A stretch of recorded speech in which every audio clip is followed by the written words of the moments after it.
खबर विशेष, income tax से लेकर यूपीआई पेमेंट तक 1 अप्रैल से लागू होंगे यह 6 बड़े बदलाव। मंगलवार यानी 1 अप्रैल 2025 से नया वित्त वर्ष शुरू हो रहा है। यह दिन फाइनेंस, बैंकिंग और पेंशन सहित अन्य मामलों के लिए खास है, क्योंकि एक दिन पहले ही इनमें महत्वपूर्ण बदलाव लागू होने वाले हैं। नए वित्त वर्ष में आयकर स्लैब में बदलाव होगा, जिससे एक निश्चित सीमा के भीतर आय वाले लोगों को कम टैक्स देना होगा।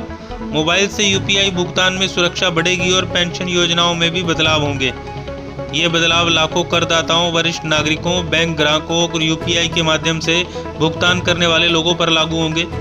जानते हैं उन 6 चीज़ों के बारे में जिनसे जुड़े नियम मंगलवार 1 अप्रैल से बदल रहे हैं। नए इनकम टैक्स स्लैब लागू। इस वर्ष के केंद्रीय बजट में वित्त मंत्री निर्मला सीतारमण ने नए इनकम टैक्स स्लैब की घोषणा की थी।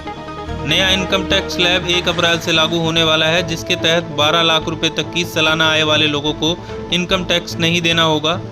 इसके अलावा नौकरी पेशा लोगों को 75,000 रुपये के स्टैंडर्ड डिडक्शन का लाभ भी मिलेगा। इसलिए सैलरी क्लास लोगों को 12.75 लाख रुपए तक की सालाना आय पर टैक्स नहीं देना होगा। कर मुक्त आय सीमा बढ़ाने के अलावा टैक्स स्लैब में भी बदलाव किया गया है, जो कि इस प्रकार है। अब आपको बैंक खाते में कम से कम कितना पैसा रखना होगा, जरूरी जान लें। 1 अप्रैल से बैंकों में न्यूनतम बैलेंस कितना रखना है, इससे जुड़े नियम बदल रहे हैं। एसबीआई यानी भारतीय स्टेट बैंक व Punjab national bank, Canara bank समेत कई बैंक यह बदलाव करने जा रहे हैं। जो खाता धारक अपने खातों में न्यूनतम बैलेंस बनाए रखने में विफल रहेंगे, उन्हें दंडित किया जाएगा। न्यूनतम शेष राशि का निर्धारण इस आधार पर किया जाएगा कि बैंक का खाता शहरी, अर्ध शहरी या ग्रामीण इलाके में है। इसके अलावा 1 महीने बाद यानी कि 1 मई से एटीएम से पैसे निकालना भी महंगा होगा। रिजर्व बैंक ने बैंकों को एटीएम इंटरचेंज शुल्क बढ़ाने की अनुमति दे दी है। अब हर महीने एटीएम से निःशुल्क निकासी की संख्या कम कर दी गई है। इससे ग्राहकों की लागत बढ़ जाएगी। खासकर किसी अन्य बैंक के एटीएम का इस्तेमाल करना अब महंगा होगा। अब आप किसी अन्य बैंक के एटीएम से हर महीने केवल 3 बार ही पैसा निकाल सकेंगे। इसके बाद हर दिन लेन देन पर 20 से 25 रुपए का अतिरिक्त शुल्क देना होगा। नए जीएसटी नियम। 1 अप्रैल से जीएसटी नियमों में भी बदलाव होने जा रहे हैं। जीएसटी पोर्टल पर मल्टी फैक्टर ऑथेंटिकेशन MFA उपलब्ध होगा, जिससे करदाताओं की सुरक्षा बढ़ जाएगी। जीएसटी में ई-वे बिल केवल उन मूल दस्तावेजों के लिए तैयार किया जा सकता है जो कि 180 दिनों से अधिक पुराने ना हों। जो लोग टीडीएस के लिए GSTR 7 दाखिल कर रहे हैं, वे महीनों को छोड़कर अब इसे क्रम में दाखिल नहीं कर सकेंगे। इसके अलावा प्रमोटरों और निदेशकों को बायोमेट्रिक प्रमाणीकरण के लिए जीएसटी सुविधा केंद्र में जाना होगा। वहीं एकीकृत पेंशन योजना में भी बदलाव किया गया है। जी हां, केंद्र सरकार ने अगस्त 2024 में एकीकृत पेंशन योजना यानी यूपीएस शुरू करने की घोषणा की थी, लेकिन इसे 1 अप्रैल 2025 से लागू किया जाना है।